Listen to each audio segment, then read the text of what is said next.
Having a good day. What I have here is a snap gun for opening up locks. It's pretty straightforward how it works. So what you do is you squeeze the trigger. What you do is you squeeze the trigger. Once you squeeze the trigger, it's going to actuate that arm, causing it to snap up. What this is going to do inside the lock, it's going to push all the pins up inside all at once. And as you turn the lock, it's going to hopefully reach the point where it's going to release that lock. On the side here, we have a little turn knob that'll allow us to change the amount of travel that we have when we squeeze the trigger. Operate this. Look at the tension tool that comes with this. This is a really thick Z-wrench. Now with this Z-wrench, what I find is dependent on the size of your lock, this might not fit inside. So it's a good idea to have a couple of smaller tension tools. So tension tools certainly come in all kinds of different sizes, either the Z-wrench or kind of the straight L wrench. If you don't have one that's small enough for what you're needing to get into, always an option is going to be to use a window wiper blade. Bend that at the correct angle so that you can put the right amount of tension on it. If you guys have any interest, you can leave a comment down below letting me know if you'd like to learn how to make your own lock picks at home.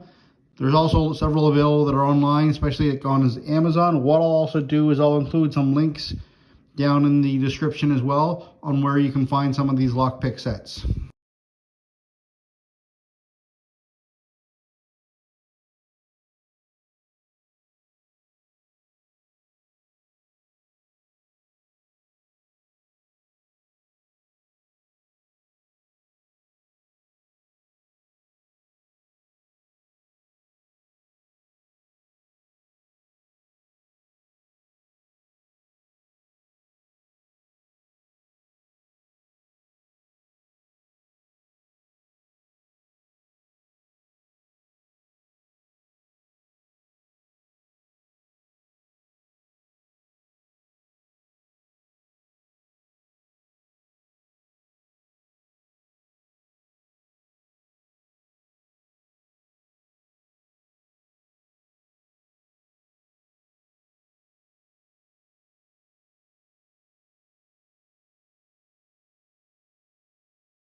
All you need to do is place your tension tool that comes with it inside the lock, put very light tension on it, slide the snap gun inside of your lock,